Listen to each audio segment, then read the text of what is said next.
When Mark discovers his wife Claire's secret affair, his world is turned upside down. Fueled by betrayal, he embarks on a calculated quest for the truth, uncovering a trail of lies that shatters their once perfect marriage. Determined to take control, Mark confronts Claire with undeniable evidence, but the fallout is far more devastating than he anticipated. As emotions spiral, the line between justice and heartbreak blurs, culminating in a tragic end that neither could foresee. A gripping tale of love, betrayal, and the unexpected consequences of revenge. The day started like any other, a rush to get the kids ready for school, a half-eaten breakfast, and the usual hustle of a weekday morning. Claire was already gone, off to work at her marketing job, leaving me with a lingering feeling I couldn't quite shake. Something was off, though I couldn't put my finger on it.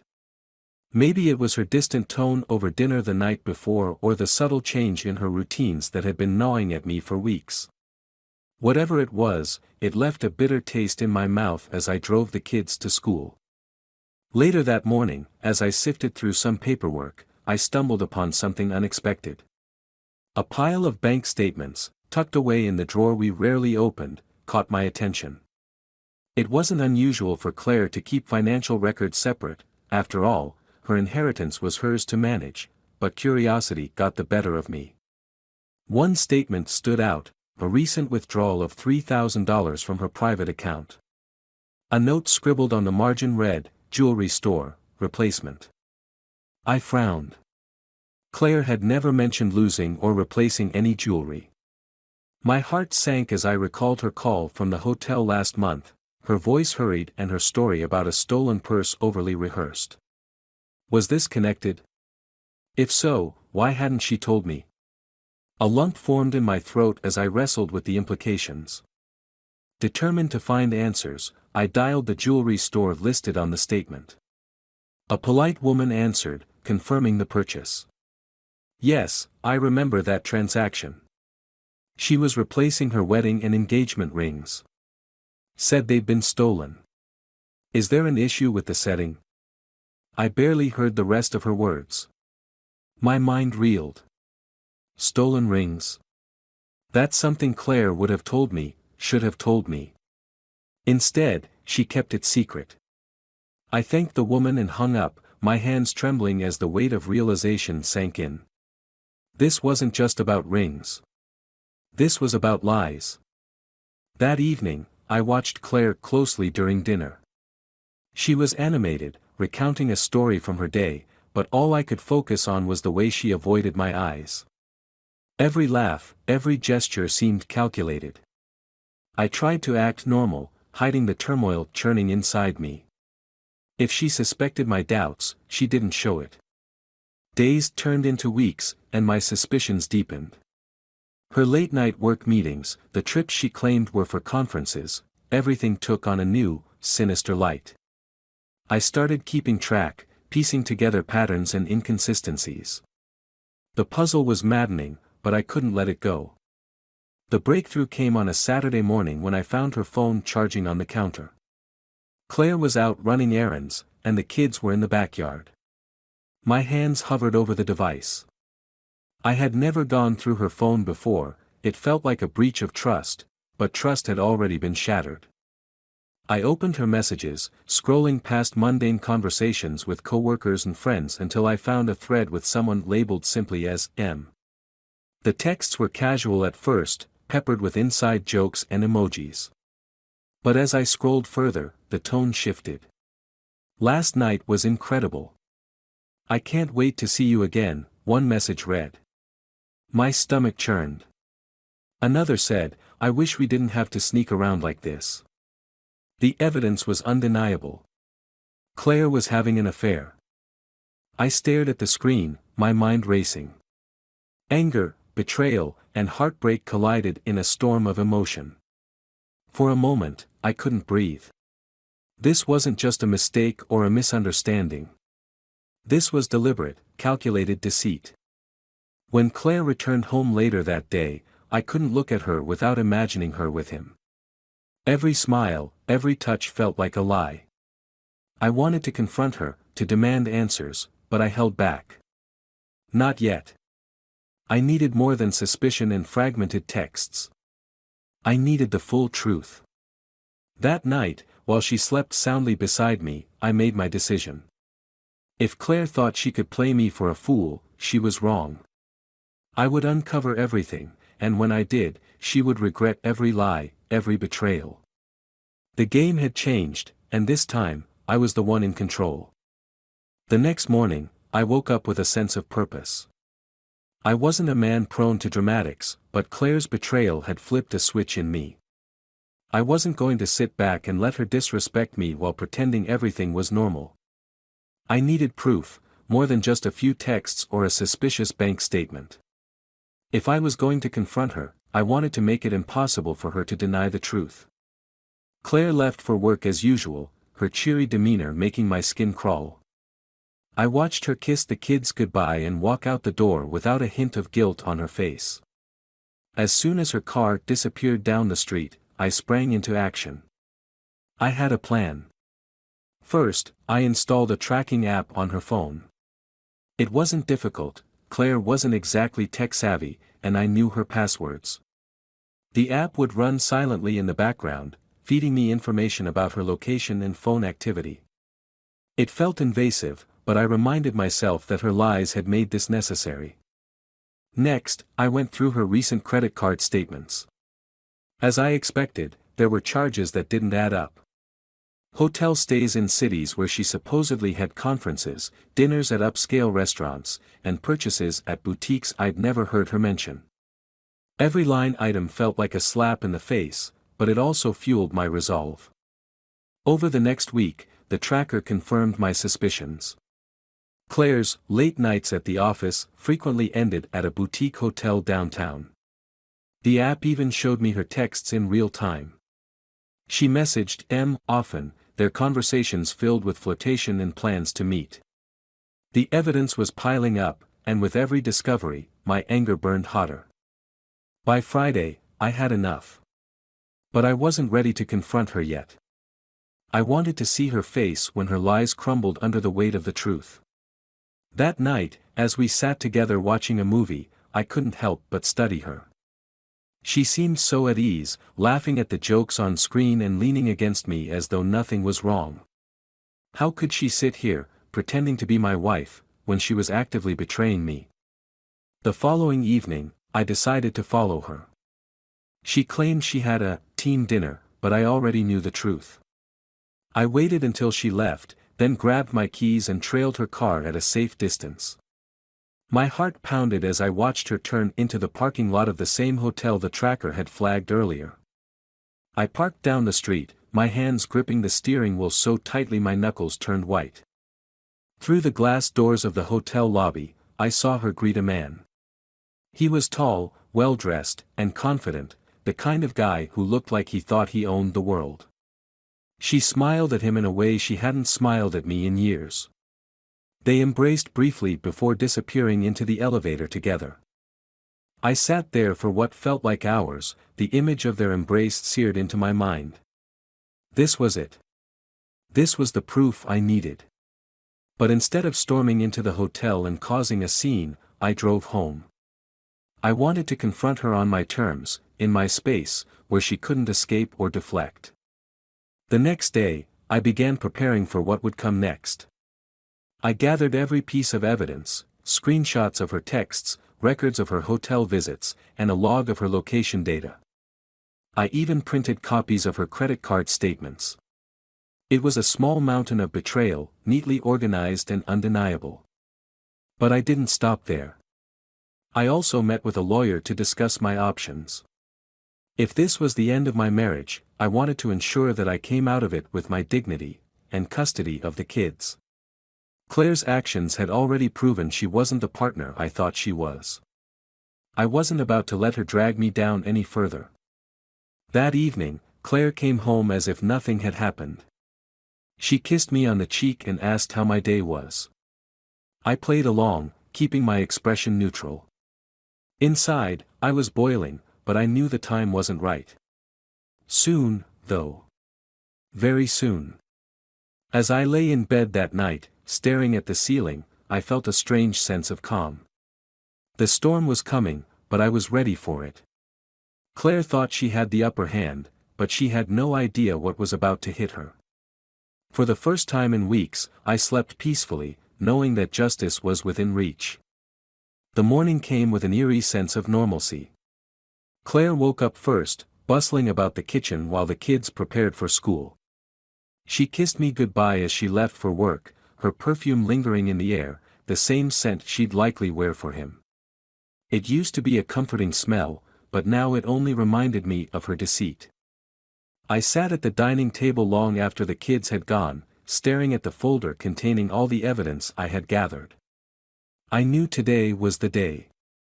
The tension that had been simmering for weeks had reached its boiling point. Claire would come home to the reckoning she never saw coming. The hours dragged on as I went through the motions of the day, ensuring the kids were taken care of and everything was in place for the confrontation. I even called a close friend to pick the kids up after school and keep them overnight. They didn't need to witness what was about to unfold. As the evening approached, I meticulously arranged everything on the dining table, the folder of evidence, copies of the text messages, and the credit card statements. Her betrayal laid bare for her to face. I sat in one of the chairs, waiting, my fingers drumming on the table as the seconds ticked by. The sound of her car pulling into the driveway jolted me out of my thoughts. My heart raced, but I steadied myself. This wasn't about anger, it was about taking control. Claire entered the house with her usual cheerfulness.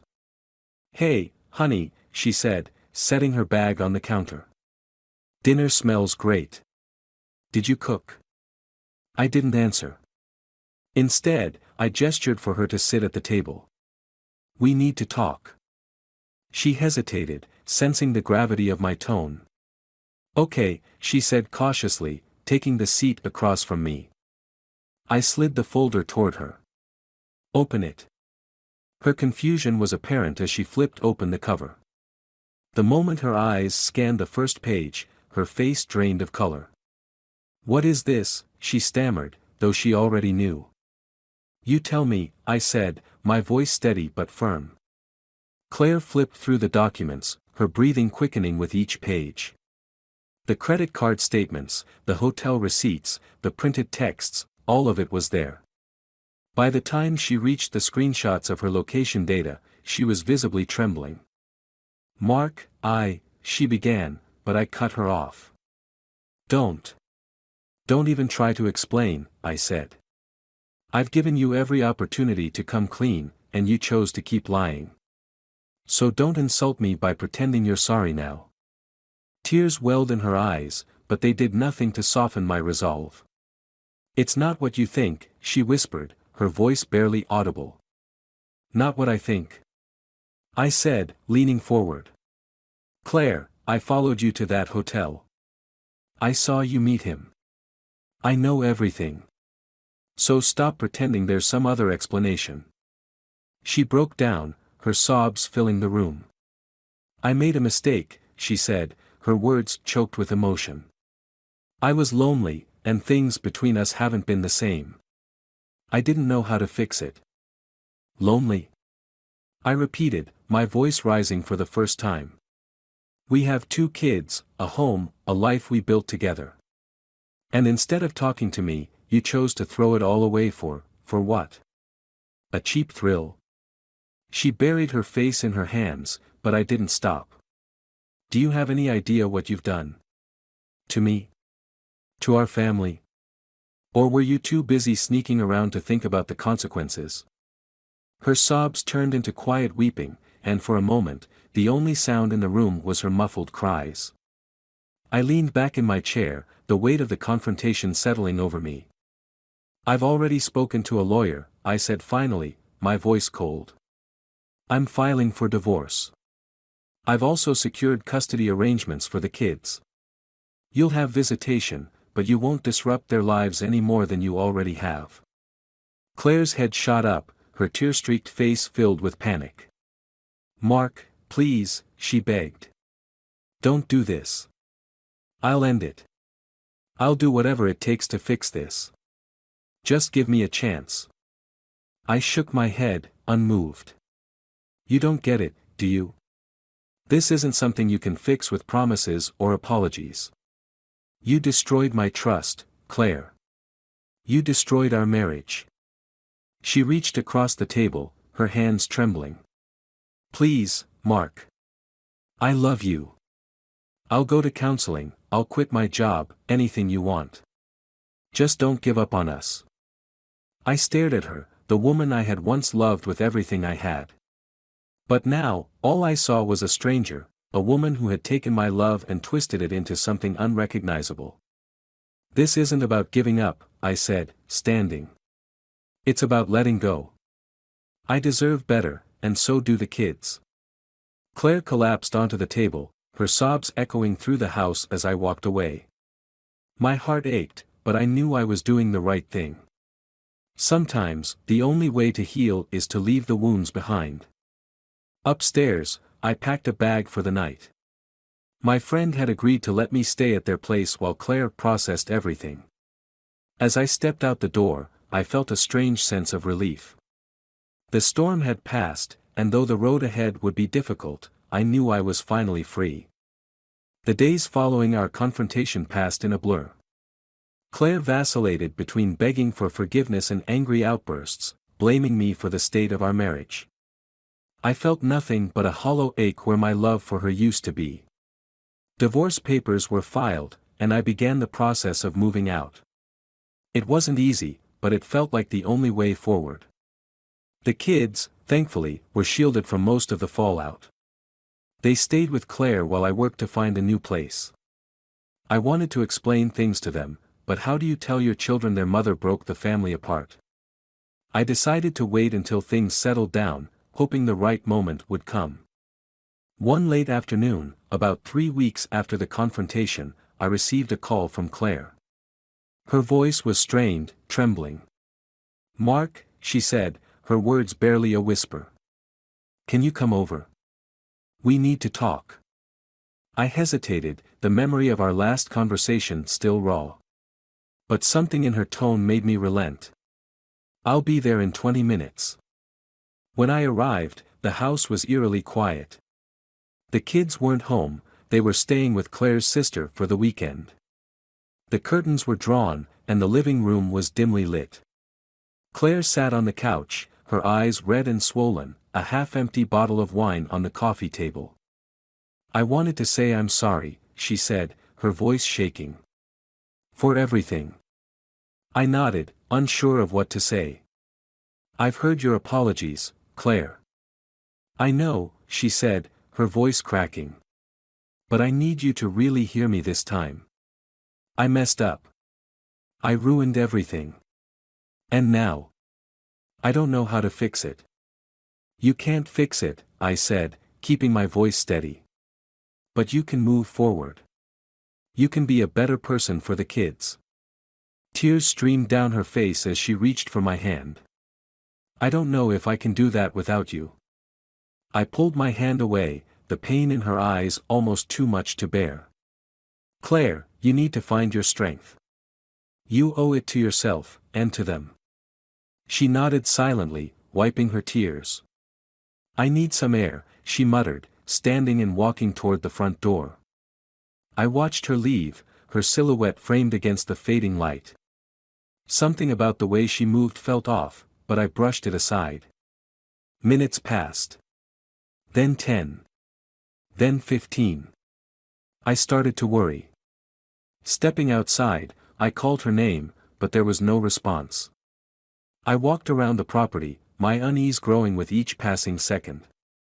That's when I saw her, standing at the edge of the small pond at the back of our yard. Claire. I called, rushing toward her. She turned slowly, her face pale and expression vacant. Mark, she said, her voice barely audible. I can't live with what I've done. I can't live with the pain I've caused you, the kids. Claire, stop, I said, panic setting in. We can figure this out. But this isn't the answer. She stepped closer to the water's edge, her footing unsteady. I've ruined everything, she whispered.